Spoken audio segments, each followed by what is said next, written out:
मध्य प्रदेश की आर्थिक राजधानी कहा जाने वाला इंदौर शहर कोरोना महामारी से जूझ रहा है। वहीं दूसरी ओर प्रशासन द्वारा दी गई छूट के बाद सड़कों पर यातायात फिर से शुरू हो गया है। इससे यातायात पुलिस की जवाबदारी भी बढ़ गई है।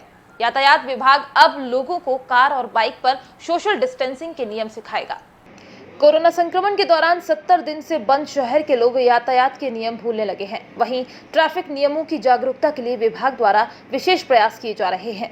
दरअसल ट्रैफिक विभाग में बल की कमी के बावजूद भी यातायात व्यवस्था को सुचारू रूप से चलाने के लिए निजी संस्थानों की मदद ली जा रही है। वहीं संक्रमण के चलते ट्रैफिक पुलिस 2.5 महीने से अपने घरों से दूर है और अब सड़कों पर यातायात को सुगम तरीके से चलाने के लिए प्रयास कर रही है। रेड 9 की खबर के लिए ट्रैफिक एएसपी महेंद्र जैन से भरत पाटिल की खास बात।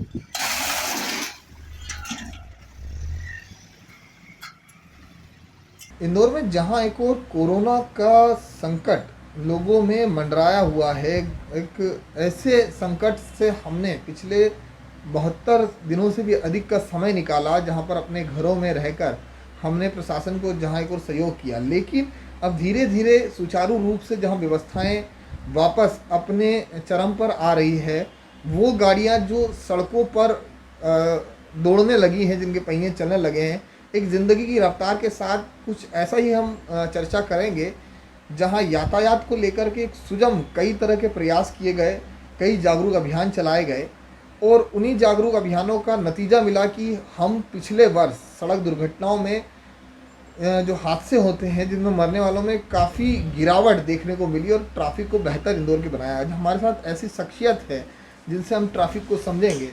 हमारे साथ एडिशनल एसपी महेंद्र जैन साहब है। सर, बहुत बहुत स्वागत है आपका।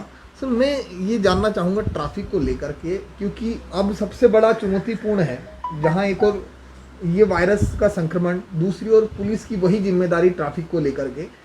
लोग इन 70 दिनों में ट्रैफिक को कहीं ना कहीं भूलने लगे हैं, तो क्या कुछ तैयारियां आपकी तरफ से की जाएगी? देखिए कि जो ट्रैफिक के नियमों के संबंध में जो बातें हैं, चाहे हम स्वच्छता की बात करें, तो ये आदतें में ही आना चाहिए। स्वच्छता एक इंदौर की ब्लड में आ गया, आदत में आ गया, तो हम 3 बार लगातार चौथी बार भी रेटिंग में हम आ गए थे। इसी प्रकार का जो ट्रैफिक का मामला है, ट्रैफिक के मामले में पिछले 2 साल से जो हम लोग प्रयास कर रहे हैं अवेयरनेस कार्यक्रम के, वो लगातार हम लोग ये बात कर रहे थे कि लोगों की आदत में आ जाए, और लगभग आदत में आ चुका है ट्रैफिक के बारे में। पीछे क्योंकि हम जब 2017, 18, 19 की तुलना करते हैं तो काफ़ी कम चालान हुए हैं। इसका सीधा सीधा मतलब ये है कि लोग पालन करने लगे नियमों का। तो सबसे पहले इंदौर की जनता का मैं आपके चैनल के माध्यम से धन्यवाद देना चाहता हूँ, स्वागत भी करना चाहता हूँ कि यहाँ की जनता इतनी अच्छी है कि अगर कोई चीज़ भूलती है और उनको रिमाइंडर करें तो वो जल्दी से समझ में उनके आ जाते हैं। तो सबसे पहले प्रथम चरण में मैं ये चाहता हूँ कि कोरोना के संबंध जिससे हम सब मिलकर अभी यहाँ लड़ रहे हैं, इसका ध्यान रखें कि अगर आप घर से निकलते हैं तो आप मास्क धारण करें, साथ ही अगर कहीं इंटरेक्शन करते हैं तो सोशल डिस्टेंस रखें, अगर आप किसी को छूते हैं तो सैनिटाइज करें अपने हाथ। तो ये 3 बातों का आपको प्रमुख रूप से ध्यान रखें। सर, हमने देखा है कि क्योंकि पहले भी हमने देखा कि इस ट्रैफिक नियमों को लेकर के पुलिसकर्मियों को काफ़ी मशक्क़त करना पड़ती थी। कई बार हमने आम जनताओं से झड़प देखी है, राजनेताओं से झड़प देखी है, जिसमें पुलिसकर्मियों को ही दंडित किया गया है, ये भी देखा है। लेकिन पुलिस सब कुछ सहन करने के बाद में जहां एक और बल की भी कमी देखी है, तो अब क्योंकि कोरोना संक्रमण है, तो क्या किसी विशेष ट्रेनिंग पुलिसकर्मियों को दी जाएगी या लोगों के व्यवहारों में भी चेंज आएगा? बिल्कुल, देखिए, जो हमारे माननीय आईजी साहब, डीआई साहब डेली प्रतिदिन जो हमारे गीत गाएंगे और कोरोना को हम हराएंगे, इससे संदर्भ में हमारा काम चल ही रहा है। प्रतिदिन हम लोग जो रेडियो कॉन्फ्रेंस हमारी हो रही, उसमें यही बातें बताई जाती कि हमें किस तरीके से सड़क पर इंटरेक्शन करना है। अभी जो 1 तारीख पे अनलॉक 1 जो चालू हुआ है, वो हमारे लिए बहुत ही चुनौतीपूर्ण है, क्योंकि अभी तो जो लॉक 1 से लेकर लॉक 4 तक केवल हमें लोगों को घर के अंदर रखना था। अब चूँकि बाहर निकल आए हैं, बहुत अच्छी बात है कि हम लोग जानते हैं कि जनजीवन ठीक हो। अगर हम इंदौर में जनजीवन को ठीक कराना चाहते हैं या कहीं भी ठीक कराना चाहते हैं, तो हमें एक दूसरे से मिल के काम करना ही पड़ेगा, क्योंकि कोरोना एक ऐसी महामारी जो दिखाई नहीं दे रही है। अगर दिखाई देने वाली चीज़ है तो फिर हम लोग दूसरे तरीके से इससे लड़ते हैं। तो ये जनता को भी लड़ना है, हमको भी लड़ना है, हमें स्वयं को ना हो, हमारे कारण कोई दूसरा संक्रमित ना हो, इसका हमें ध्यान रखना है, जो इंदौर की जनता कर रही है। साथ ही ट्रैफिक की हम बात करेंगे तो ट्रैफिक में हमारे इस समय सारे सिग्नल चालू हैं और यातायात नियमों का पालन कराने के लिए हमने वही सिस्टम बनाया है। ये सिस्टम के माध्यम से अनाउंसमेंट हो रहा है। 6 मोबाइल हमारी लगातार घूम रही है और ट्रैफिक के पालन कराने के लिए कर रही हैं। साथ ही कोरोना का भी हमने इसमें जोड़ दिया है कि हम सोशल डिस्टेंस रखें, हाथ सैनिटाइज करें, मास्क लगा के रखें। अब अगर आप वाहन चलाने समय आते तो ऐसा नहीं कि वाहन में संक्रमण नहीं हो सकता। तो आप जब घर से वाहन अपना निकालें तो ध्यान रखें, अपनी चाबी को सैनिटाइज करें, साथ ही अपने हैंडल ग्रिप को सैनिटाइज करें। अगर वो 4 पहिया वाहन है तो स्टीयरिंग को आप सैनिटाइज करें और गाड़ी को पूरे तरीके से डोर को सैनिटाइज करके, गियर को, अपने प्लेस को, जिन चीज़ों को आपको छूना है उनको आपको सबको सैनिटाइज करना ही होगा।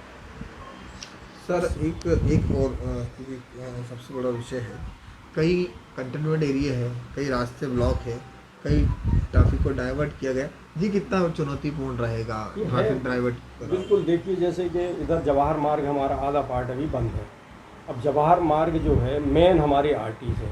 इधर हम अगर इसमें बात करें, पाटनीपुरा चौराहे के आसपास अभी जाम लग गया था तो उसके अंदर भी 4 कंटोनमेंट एरिया है, तो आधी रोडें हमारी बंद हैं और ट्रैफिक लगभग 80% चल रहा है, जो दूसरे रोडों पे दबाव को बढ़ा रहा है। इस समय हमारे सिग्नल प्लस हमारा जो मेन पावर लगा है वो ट्रैफिक को संचालित कर रहा है और हम लोग भी साथ साथ में घूम के पर्यवेक्षण कर रहे हैं और हमारे लोग बहुत अच्छा काम कर रहे हैं। चुनौतीपूर्ण मैंने पहले ही बताया कि ये है, चूँकि आधा शहर हमारा इस समय बंद है, सड़कें बंद हैं कैंटोनमेंट की वजह से। सर एक सबसे बड़ी क्योंकि हालांकि सुना है हमने कि आप ही से कई बार ऐसी चर्चा हुई थी कि जब भी शासन या हमारे वरिष्ठ अधिकारी जितना हो उतने में हम संतुष्ट हैं और बेहतर करने की कोशिश करते हैं ट्रैफिक में, बल की कमी सर ये देखी जाती है। इस वक्त इंदौर में कितना बल जो है वो तैनात रहेगा और इसको किस तरह से रिवाइज किया गया है लोगों में, क्योंकि अब कई एनजीओस की पहले मदद दी जाती थी, कई अलग से संस्थान आपकी मदद करती, लेकिन अभी ऐसे संकट के समय में अब क्योंकि ज़मीनी स्तर पे या युद्ध स्तर पे जो सामने खड़े हैं वो हमारे जवान हैं। देखिए, जो एक आपने बिल्कुल ठीक बोला कि बल की कमी तो है, इससे कोई दिक्कत नहीं। हम लोग हमारे पास जो उपलब्ध बल संसाधन है, जनता की मदद से हम काम करते हो, जनता के लिए हम काम करते हो, जनता हमें देखती है। आज से अगर 3-4 साल पहले की बात करें तो उस समय में अब फ़र्क है, जनता अब नियमों को मानने लगी है। और पहले जब हम किसी के वायलेशन करने पर चालानी कार्रवाई करते थे तो लोग उलझते थे, मगर लोगों को इतनी अवेयरनेस हो गई है कि लोग अब उलझते इसलिए नहीं कि उनको नियमों का ज्ञान हो गया है। उसमें कुछ लोग उल्लंघन कर रहे हैं और चालान भी बनवा लेते हैं। अगर हम बात करें कि पहले जैसे हमने अभी आदर्श मार्ग पर 6 महीने लगातार काम किया था, लगातार हमारे साथ संस्थाएं जुड़ रही थी, पर डे हमारे पास कम से कम 1500-1800 लोग हमारे साथ यातायात प्रबंधन का कार्य कर रहे थे। अभी वो स्थिति हम लोग जानबूझ के नहीं, हमारे साथ कुछ लोग तो काम कर रहे हैं अभी, ज़रूरी जितने लोग उतना तो हमारा काम कर रहे हैं। हम अभी एक्स्ट्रा जब हम उतारेंगे सड़क पे तो बहुत सोच समझ के और सड़क की स्थिति को देख के, कोरोना की स्थिति को देख के ही हमारे वरिष्ठ अधिकारी निर्णय लेंगे और हम फिर उसके हिसाब से फिर जैसा हमारा पहले चल रहा था वैसा ही चालू हो जाएगा। कि लगभग 1800 लोग हमारे आदर्श मार्ग पे लगे थे और हमने बहुत बढ़िया कर दिया था। सर फिर करेंगे। सर मैं ये कहना पूछना चाहूँगा, क्या गाड़ियों में जो सीटिंग व्यवस्था है इसको लेकर के कुछ एडवाइजरी भी जारी की थी आपने? अब क्या ऐसा कुछ नियम रहेगा कि कार में सिर्फ 2 या 3 व्यक्ति रहेंगे या 2 व्हीलर पे 2 व्यक्ति, वो तो नियम में है, क्या एक ही व्यक्ति रहेगा? इस तरह की कोई जनप्रतिनिधियों से, आम लोगों से ट्रैफिक को और बेहतर करने को, कोरोना से लड़ने के लिए कोई नया समाधान या कुछ तैयारियाँ? देखिए, सोशल डिस्टेंस जहाँ तक बात करें, चाहे कार में हो, चाहे सड़क पे हो, चाहे 2 पहिया पे, वहाँ में रखना ही होगा। अभी जो जैसे 2 पहिया पे वाहन पे 1 या 2 या 3 बैठ रहे, 1 बैठ रहे तो कोई नियम का उल्लंघन नहीं है, 2 बैठ रहे तो 188 के नियम का उल्लंघन है। उसमें सोशल डिस्टेंस का पालन नहीं हो रहा है और उसमें संक्रमण फैलने की संभावना रहती है। इसी प्रकार कार में पीछे 2 बैठ सकते हैं, अगर 2 से ज़्यादा बैठेंगे तो फिर वो चिपक के बैठेंगे, उसमें दिक्कत आएगी आप, उसमें भी संक्रमण फैलने की। ये सारी चीज़ें हो रही हैं, कर रही हैं। अभी हमने आपको पहले भी निवेदन किया है कि स्थिति के अनुसार हम लोग आगे की भूमिका, आगे का जो योजना है वो बना के और आगे कार्य करेंगे। योजनाएं हमारे कई हैं, हमने एडवाइजरी भी इस संबंध में जारी की है और हम इसको करेंगे। तो बिल्कुल सर, एक आखिरी और अंतिम सवाल कि कुछ हमारे चैनल के माध्यम से आप आम लोगों को कुछ संदेश देना चाहते हैं या क्या कहना चाहेंगे कि इस पूरे संक्रमण से, हालांकि सबको पता है कि सोशल डिस्टेंसिंग रखें, लेकिन कुछ जागरूकता के लिए आप चैनल के माध्यम से कुछ बताना चाहें? बिल्कुल, मैं आम जनता से अनुरोध अपील करना चाहता हूँ कि पुलिस आपकी है और जो पुलिस अभी काम कर रही है, हमारे डॉक्टर्स हैं, हमारे नगर निगम के अधिकारी कर्मचारी हैं, पुलिस है और भी जो सड़क के समय कार्य कर रहे हैं, उनकी आप मदद करें। हम इंदौर को बहुत जल्दी, हम चाहते कि ये 15 तक या 30 जून तक हम इंदौर को पहले जैसी स्थिति में देखें और इंदौर ये कर सकता है। इंदौर की जनता में ये सब चीज़ें हैं। धन्यवाद, जय हिंद। ये थे हमारे साथ एडिशनल एसपी महेंद्र जैन जी, जिन्होंने सोशल डिस्टेंस और ट्रैफिक को बेहतर बनाने में जो है आप लोगों से अपील की। और हम भी चैनल के माध्यम से अपील करना चाहेंगे कि आप लोग सोशल डिस्टेंस का पालन करें, सैनिटाइज करें और एक दूसरे को संक्रमण से बचाएं।